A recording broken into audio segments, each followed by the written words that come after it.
یہ دیکھیں نا جی کہ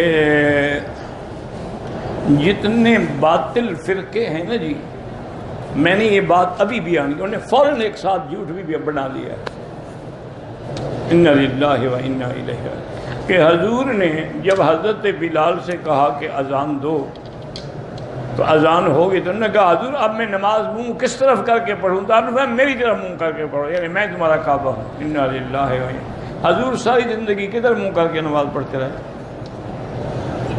کس کعبے کی تمنا میں حضور اللہ سے مانگتے رہے؟ قد نرى تقلب وجهك في السماء فلنولينك قبلة ترضاها فول وجهك شطر المسجد الحرام۔ اللہ کا نبی تو کعبہ مانگ رہا ہے اور تم نبی کو کعبہ بنا رہے ہو۔ اور دوسری بات یہ ہے کہ تم کتنے بڑے جاہل ہو، بلال تو مؤذن ہے، نماز تو حضور نے پڑھانی تھی، اس نے کیوں کہا کہ میں کدھر منہ کروں؟ ایسا جھوٹ بناتے ہو، لکھتے ہو، تمہیں خدا سے خوف بھی نہیں آتا کہ قیامت میں اللہ کو کیا جواب دو گے؟ اور جھوٹ بھی اللہ کے نبی پر، یہ حدیث میں ہے، اور جو اللہ کے پیغمبر پہ جھوٹ بولے، حضور نے فرمایا فَلْيَتَبَوَّأْ مَقْعَدَهُ مِنَ النَّارِ، جہنم میں اپنا ٹھکانہ اپنے ہاتھوں سے بنا لے۔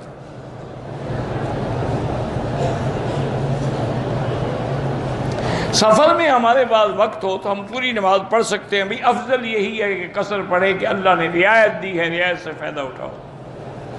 باقی اگر کوئی پوری پڑھ لے گا نماز تو انشاءاللہ ہو جائے گی۔ کہتے جی کہ عملیات والے جو ہیں، جو بندش کا توڑ کرتے ہیں، یہ جو توڑ کرتے ہیں یا جوڑ کرتے ہیں یا موڑ کرتے ہیں، ان کو میں نہ مانتا ہوں نہ جانتا ہوں، نہ مجھ سے پوچھا کرو کیا توڑ کرتے ہیں؟ کیا تم بندھے ہوئے ہو زنجیروں میں وہ توڑ دیتے ہیں؟ ماں کا نام کیوں پوچھتے؟ جو پوچھتے ہیں ان سے پوچھو۔ اللہ کے بندے، ایک اصول یاد رکھو، علماء نے ایک قاعدہ لکھا ہے کہ جو عملیات والے یا تعویذ والے تم سے ماں کا نام پوچھیں، سمجھ جاؤ گے یہ کوئی غلط عمل کر رہے ہیں۔ اللہ کہتا ہے باپ کے نام سے پکارو، یہ کہتے ہیں ماں کا نام بتاؤ۔ میرے خیال میں انہی جھوٹے لوگوں سے متاثر ہو کر یورپ والوں نے قانون بنا لیا ہے، پاسپورٹ میں ماں کا نام لکھا جاتا ہے۔ اچھا ویسے بھی وہاں لڑکا جو پیدا ہوئے، لڑکی پیدا اس کی ماں کا لکھا جاتا ہے، باپ کا نہیں لکھا ہے، کیوں؟ باپ کا تو پتہ ہی نہیں ہوتا نا کہ باپ کون ہے، کس کس کا نام پتہ ہے وہ، اس لیے ماں کا لکھ دیتے ہیں، جو ماں کا تو پتہ ہے نا۔ انا للہ و انا الیہ راجعون۔ میرا بھائی آئی سی یو میں ہے، اللہ شفا عطا فرمائے، دعا کریں۔ جتنے لوگ بھی بیمار ہیں، ہسپتالوں میں ہیں، گھروں میں ہیں، اللہ سب کی بیماریاں دور فرمائے۔ اور یہ ہمارا ایمان ہے کہ اللہ کے سوا کوئی شفا نہیں دے سکتا۔ لا شفاء الا شفاؤک، شفاؤک لا یغادر سقما۔ مجھے 12 سال سے مرگی کی بیماری ہے، اللہ شفا عطا فرمائے۔ بہرحال وہ میں نے کئی دفعہ بتایا ہے ایک عمل، لیس لہا من دون اللہ کاشفہ، یہ آیت پڑھ کے دم کریں انشاءاللہ۔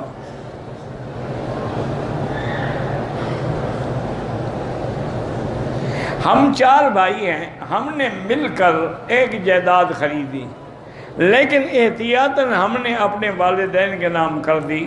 بعض مجبوریاں ہوتی ہیں نا، ملازم ہوتے ہیں، قانونی مجبوریاں، تو ان میں ہماری بہنوں کا حصہ ہوگا؟ بالکل نہیں۔ تمہاری بہنیں تمہاری باپ کی جائیداد میں حصے دار ہیں، ماں کی جائیداد میں حصے دار ہیں، یہ تم نے بنائی ہے، اس میں ان کا کیا تعلق ہے؟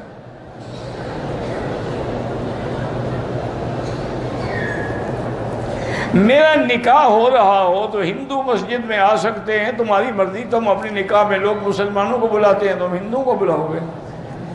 بہرحال ہندو گواہ نہ رکھنا ورنہ نکاح نہیں ہوگا۔ ویسے لڈو کھلانے کے لیے بلا لو، لیکن گواہ مسلمان ہوں۔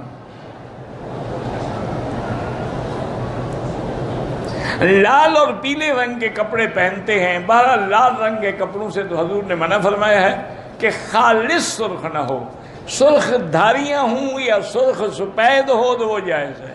کیونکہ ایک حدیث میں ہے کہ حضور پاک کو صحابہ کہتے ہیں میں نے دیکھا علیہ حلتن حمرا، آپ پر ایک سرخ جوڑا تھا چادر، اور نیچے والی بھی اوپر والی بھی، تو علماء نے لکھا ہے کہ اس میں دھاریاں تھیں، وہ یمن سے منگوایا تھا۔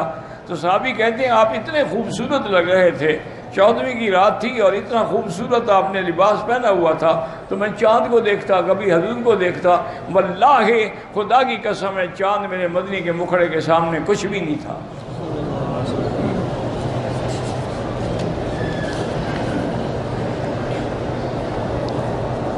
میرے ایک دوست ریاض میں کام کرتے ہیں کہ میں نے 2013 میں عمرہ کیا اور ٹک لگوائی، پھر کتنی عمرے کیے جن میں سر منڈوایا، بہرحال جو ہو گیا اللہ قبول فرمائے، آئندہ احتیاط کرو، ٹک نہ لگوایا کرو، پورا سر منڈوایا کرو۔ 2003 کا اب مسئلہ پوچھنے آیا ہے، ماشاءاللہ دیکھو کتنا جلدی آ گیا۔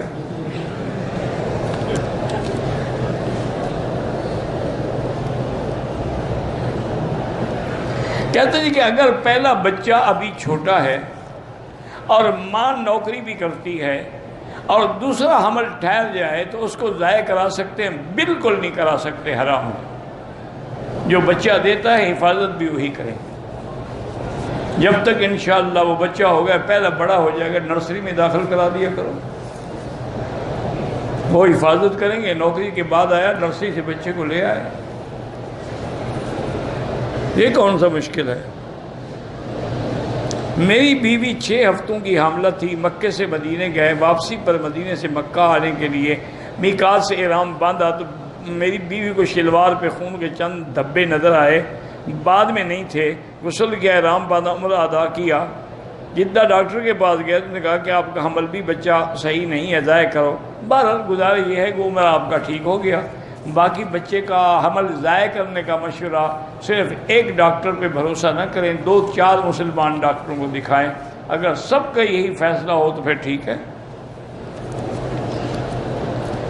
نہیں، تقلید کے بغیر تو گزارا ہی کوئی نہیں ہے، اس کے بغیر تو کوئی حل ہی کوئی نہیں ہے۔ تقلید کا معنی ہوتا ہے کسی کی بات کو بغیر دلیل کے ماننا۔ جو امام ابو حنیفہ کی بات تقلید نہیں کرتے، امام بخاری کی تو کرتے ہیں۔ بخاری شریف کہہ دے کہ یہ حدیث صحیح ہے تو بخاری کی تقلید ہو گئی۔ تقلید اور کیا ہوتی ہے؟ کبھی امام بخاری سے دلیل مانگی، انہوں نے کہ حدیث کو صحیح آپ نے کیوں کہا ہے؟ تو تقلید کے بغیر تو میرا بھائی کوئی حل ہی نہیں ہے۔ وہ تو پھر وہی ہوگا جو اقبال نے کہا تھا، چون صلاتے بے امام۔ تقلید نہ ہو تو پھر یہی حال ہوگا جیسے نماز ہو اور امام نہ ہو، تو کوئی رکوع میں ہوگا، کوئی سجدے میں پڑا ہوگا۔ یہ تقلید ہی تو ہے کہ سب ایک جگہ کھڑے ہیں۔ میری بیوی کو بھولنے کا مرض، اچھی بات ہے، ہر چیز بھول جاتی ہے، تم بچے ہوئے ہو تو خامخواہ علاج کرا کے کیوں اس کو اس کا حافظہ ٹھیک کرتے ہو؟ پھر تم سے ایک ایک چیز کا حساب لے گی نا۔ بہرحال اللہ کے ہاتھ میں ہے، اللہ کا نام ہے یا قوی یا متین، ہاتھ رکھ کے پڑھا کریں۔ عورت اور مرد کی نماز میں فرق ہے کہ نہیں ہے؟ لیکن آپ پہلے مجھے یہ بتائیں کہ آپ کے نزدیک عورت اور مرد میں فرق ہے یا نہیں ہے؟ اگر نہیں ہے پھر نماز میں بھی نہیں ہے، اور اگر مرد اور عورت میں فرق ہے تو نماز میں بھی فرق ہے۔ مرد امام بن سکتا ہے، عورت نہیں بن سکتی۔ مرد کے لیے اول صف افضل ہے، عورت کے لیے آخر صف افضل ہے۔ عورت کے لیے زمین سے بدن ملا کے سجدہ کرنا افضل ہے، ویسے کرے تو ہو جائے گا، لیکن افضل یہ ہے کہ یضمہما، اپنے بدن کو زمین کے ساتھ ملا دے۔ میرے بیٹے کی طبیعت خراب ہے، اللہ شفا دے۔ میری کپڑے کی دکان ہے، سامان بھی ہے، لیکن خسارہ ہوتا ہے، استغفار پڑھا کرو میرا بھائی، ہماری گناہوں کی وجہ سے نقصان ہوتا ہے۔ آج کل تو پوری دنیا میں خسارہ چل رہا ہے، آج کل تو پوری دنیا کی مارکیٹیں بند ہیں، مل بند ہیں، کارخانے بند ہیں، فیکٹریاں بند ہیں، لوگ بیچ بیچ کے جان چھڑا رہے ہیں کہ نوکروں کو تنخواہ کہاں سے دیں۔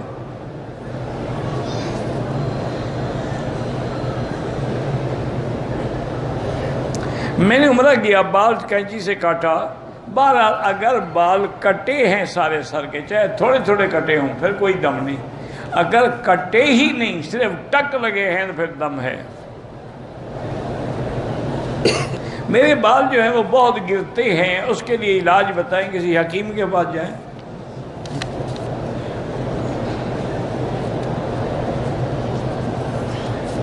بھئی آپ میرے لیے دعا کرتے ہیں، بس یہ دعا کی، آپ کی دعا کی وجہ سے ہی مقبولیت ہوتی ہے۔